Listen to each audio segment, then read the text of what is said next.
Okay. So, Vayomer Elokim Avraham, chapter 21, verse 12.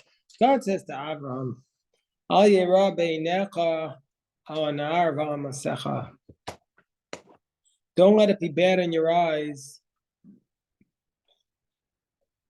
about the Na'ar, about the young boy that you're sending away, and also about your maidservant that you're sending away. So, because Sarah has just told Abraham to send away Hagar and Ishmael. And God says to Abraham, don't let it be bad in your eyes. We're in Genesis, chapter 21, verse 12, in Genesis. So he says, Kol asher tomari lecha Sarah, whatever your wife Sarah says to you, Shema b'kolah, listen to her voice. Ki b'yitzlach yikarei lecha zara. Because through Isaac, your offspring will be considered yours. Since through Isaac will offspring be considered yours. So that's the concept. Meaning to say, God's saying, listen to your Sarah, whatever she says. Shema b'kolah. Ramanu shaya Avram tafel Sarah b'neviut. We see from here, powerful idea, that Abraham was secondary to Sarah in prophecy. Sarah was considered a greater prophet than Abraham. That's why she's told, that's why we're told that he's supposed to listen to her. Seth, you were watching the progress here? It's going great. So by the way, I was just saying, the people on the Zoom, there's a man who's taken upon himself to polish our menorah. He's literally polishing with a toothbrush. That's how much of a labor of love it is. Okay. So, and then somebody just dropped off a box of cookies for Rosh Hashanah. He just left it here. So we'll have L'chaim. We'll have L'chaim on Rosh Hashanah morning after the Shacharis and before the Musaf. We'll have L'chaim. So it'll be festive. We'll make Kiddush. Okay, so then it says, the verse states, verse 13, also this son of the slave woman, i.e. Yishmael, don't worry about him, God says. You're not killing him. I'm going to make him into a great nation. Because he's your offspring. So that's a powerful idea also, that Abraham was worried that if he's going to send Ishmael away, he's going to be destroying him. But God is saying to him, no, he's also going to be a great nation. That's also interesting idea. Vayash came Avram Baboker, and Abraham wakes up early in the morning. He takes bread and a jug of water. El Hagar. Samal Shechma. He gave it to Hagar and he placed it on her shoulder. And the boy, and he sent him away. And then she went and she wandered in the wilderness of Beersheba.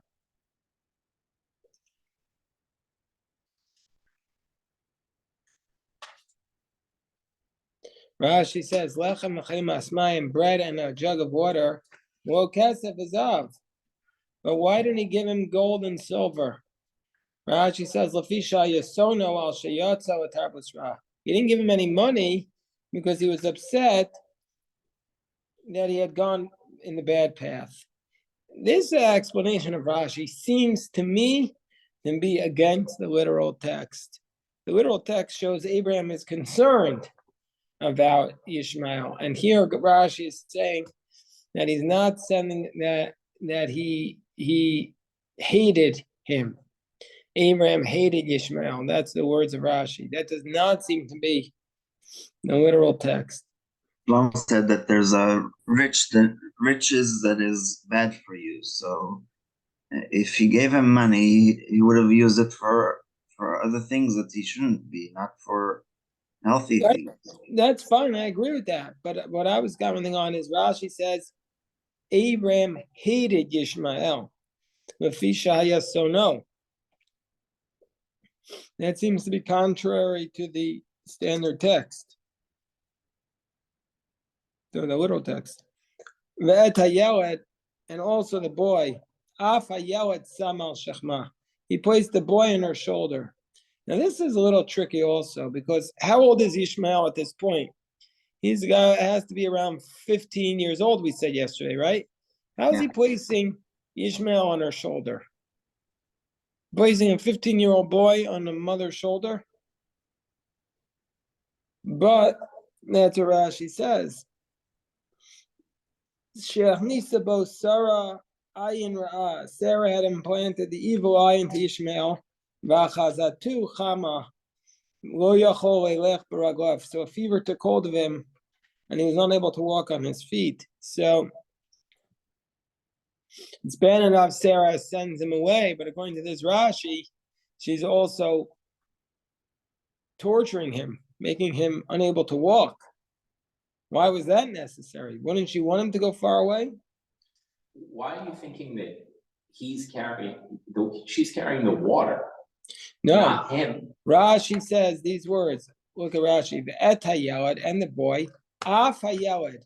The boy also samal shechma. He placed on her shoulder, because the text is a little bit ambiguous, because it says Vayitain vayikach lachem vayitain al agar samal shechma ve'et hayelad. So Rashi reads it as on her shoulders and the boy, i.e., the boy is he placed on her shoulder.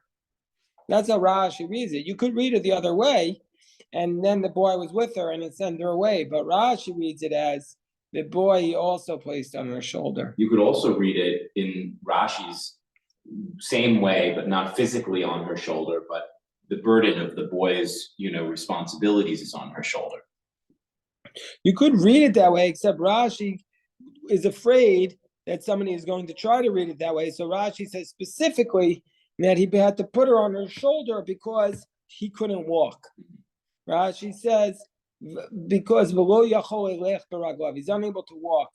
So it could mean that she wasn't really carrying him completely on the shoulder, but kind of like leaning, like they help somebody walk by putting your arms around them. Right. Yeah, but the literal text of what Rashi is saying is that he placed her on her shoulder because he couldn't walk. So now Hagar has to carry this 15-year-old teenager on her shoulder. Seems doable, but challenging. And also, why would Sarah want to make him unable to walk? I know she wants to kick him out, but she didn't say to kill him. Anyway, the next Rashi says, Vatel Fateta. So Hagar went and strayed. Chazra legoguei beis avia. Rashi understands this to mean, doesn't mean that she wandered physically. It means she wandered spiritually. She went to her old ways of idolatry. And the reason is because the verse should have said, Vatelech.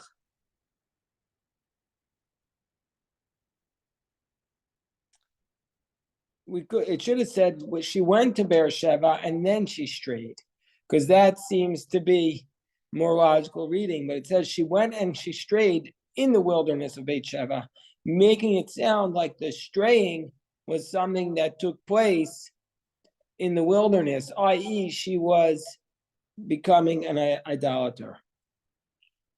It also says that he was sick. It didn't necessarily say he was that he couldn't walk because he was sick, which makes his expulsion even worse.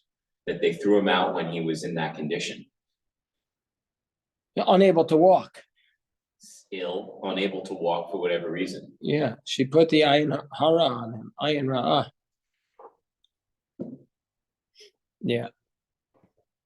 So that's what happens. In verse 15, she's out in the wilderness of Beersheba, and then the water, they ran out of water from the skin. And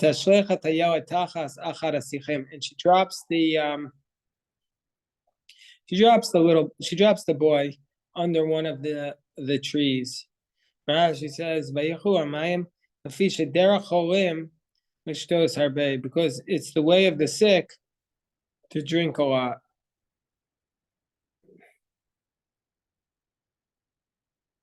So Rashi, why does Rashi have to give this explanation? Because why else would she run out of water?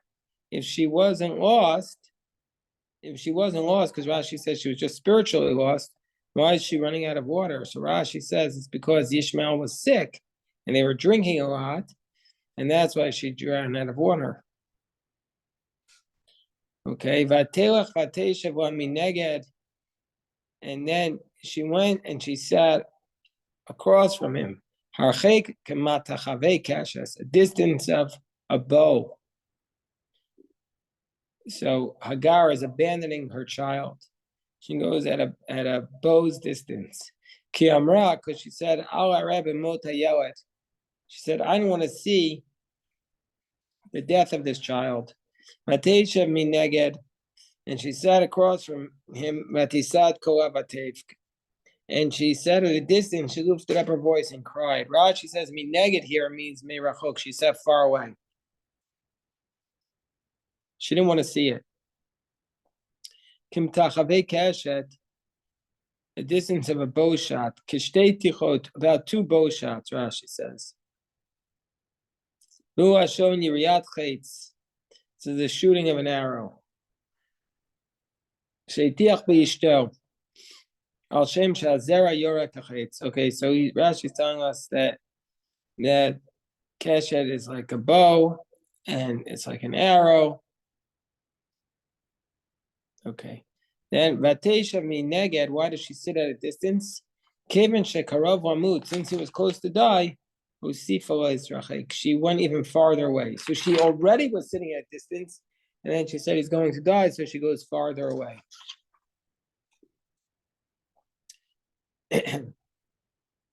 This is a very well-known verse coming up. Vayishmael Kim is calling. Now our God here is the voice of the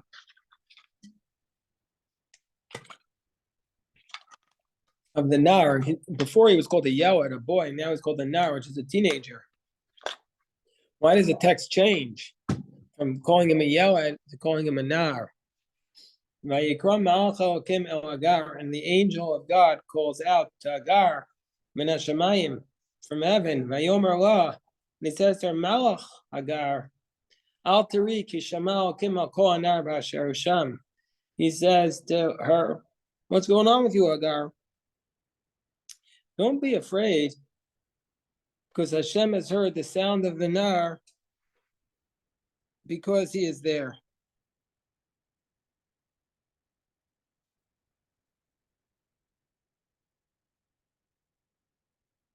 It's Kohanar, Rashi says, Mikan sheyafat tfilat hachola mitfilat achirim alav v'hi kodemet litkabel. So whose voice did God hear? God heard the voice of Yishmael. From here we see that the prayer of the sick is the most effective. It's more effective than anybody else's prayers. And therefore, it's answered first, before the prayers of others. So that's the most effective way, is the person who's sick. Because earlier it said that Hagar, maybe it's supposed to. Oh, sorry. It says she lifted up her voice and cried, but God doesn't hear her voice; He hears His voice. Yes, I'm sorry, Rabbi Yosef.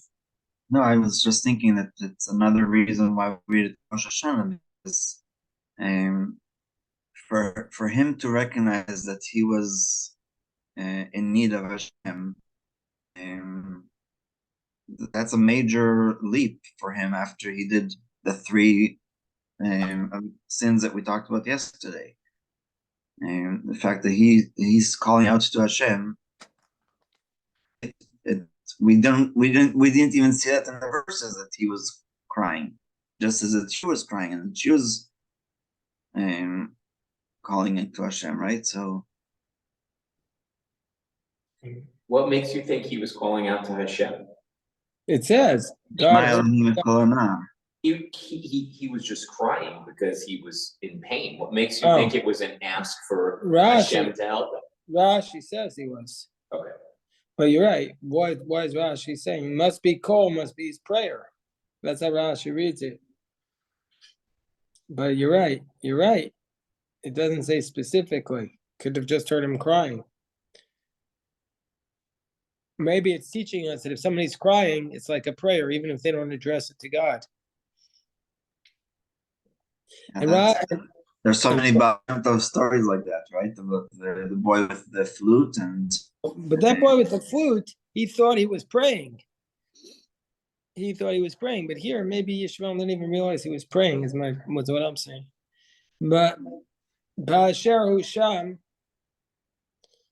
and God heard the angel. He said, God heard the sound of the boy where he was there.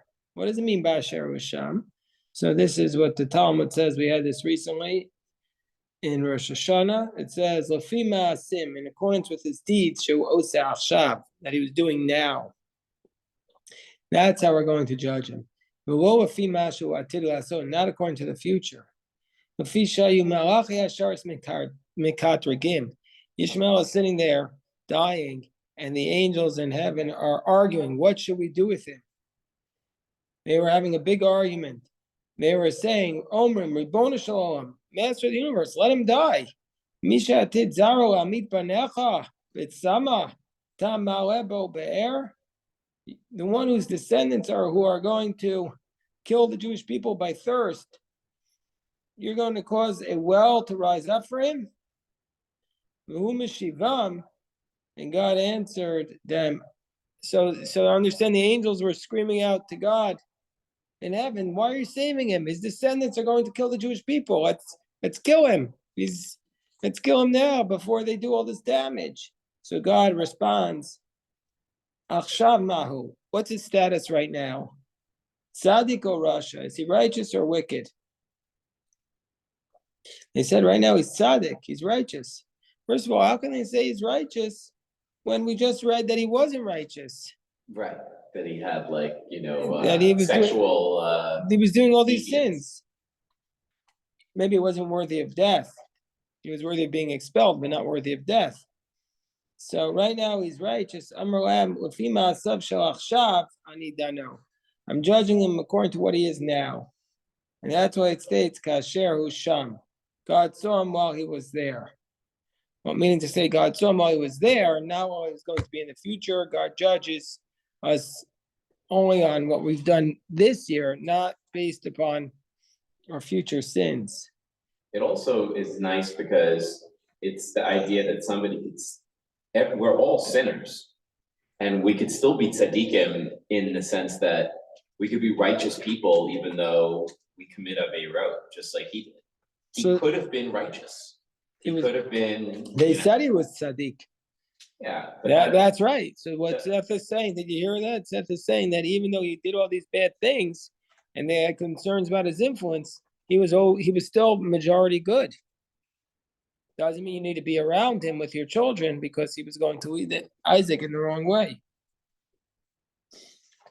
They didn't say he was all good. They said he was majority good. He was more righteous than wicked. They were judging him. Even today, parents have to make that choice, right? Say that again, Rabbi Yosef. Even today, parents have to make that choice. Should I bring a child who's going to be on their Shabbos table to the table, or should I say, younger brothers and sisters, and sorry, I can't have you there, right? Exactly. Some people have that issue, and have parents face it every day. Now Rashi says, where did Yishmael put Israel to death by thirst? Because it says his descendants were going to put people to death by thirst. Where did that happen?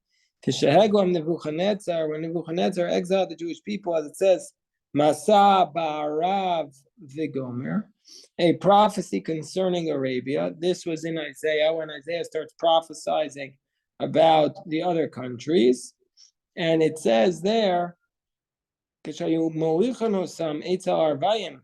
the Babylonians were leading the Jewish people near the Arabs, who are descendants of Ishmael, Ayu Yisrael Omrim,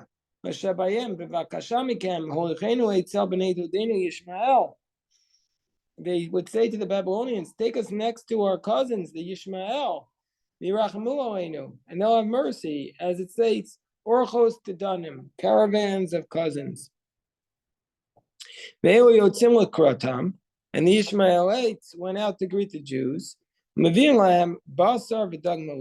didn't bring them water, they brought them meat and salted fish. They brought them some lox and pastrami, and then they brought them empty flasks of skin. So they ate their lox and they ate their meat, and they thought the flasks were filled with water. And then what happened? When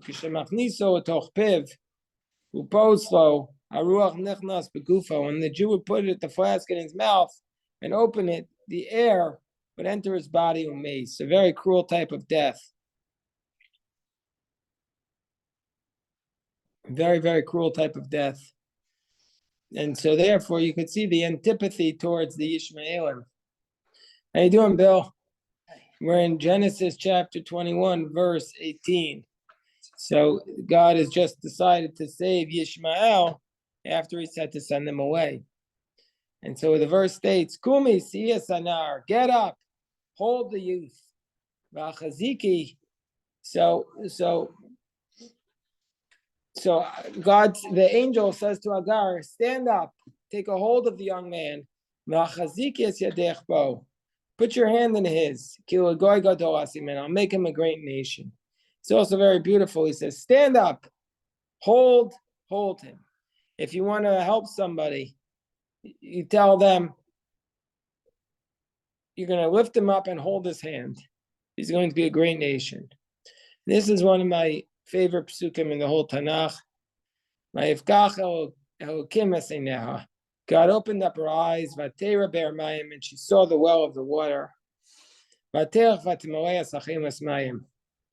And then she went and she filled up the skin of water, and she gave the boy the water to drink. So how did God create the water there? Where was the mirror? How was the water created? It was there, she just didn't realize. Right, so that's the whole point. The water, all Hashem did was open up her eyes. The water was there the whole time. It says she saw the well. She's sitting there crying that her son is going to die. She was so much in her despair, in her distress, in her sorrows, in her problems, that what does spirituality do for her, that it just allowed her to see what was in front of her the whole time. That's the power of the spirituality. The angel didn't create anything. The angel believed in her, believed in her son, and all of a sudden she saw what was in front of her the whole time. All we need is somebody to really believe in us. If somebody really believes in us, we can do anything. That's what it is. That water was right there. The answer, the solution to our problems is often right in front of our eyes, and we just don't see it because our eyes are just crying. They're closed. And that's what the angel allowed her to do, allowed her to open up her eyes. Yeah. That's I think it's common word Torah people give on Rosh Hashanah.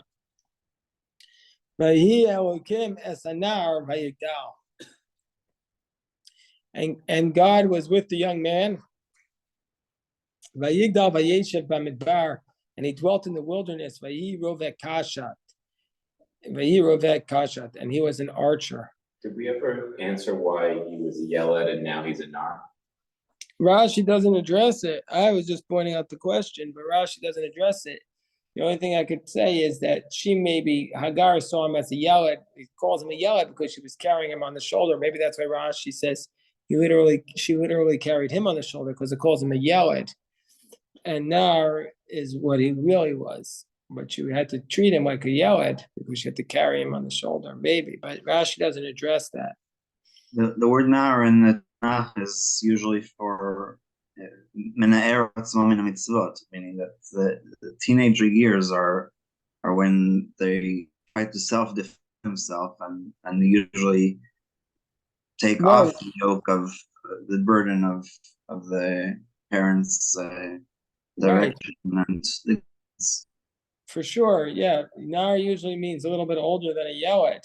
But in that scene where she's carrying him, she was treating him like a Yeled, but now he's objectively a Nar because he's 15. But maybe he's acting, maybe Nar goes to a state of mind, how you're acting, versus a Yeled, acting like a child. Yosef was a Nar.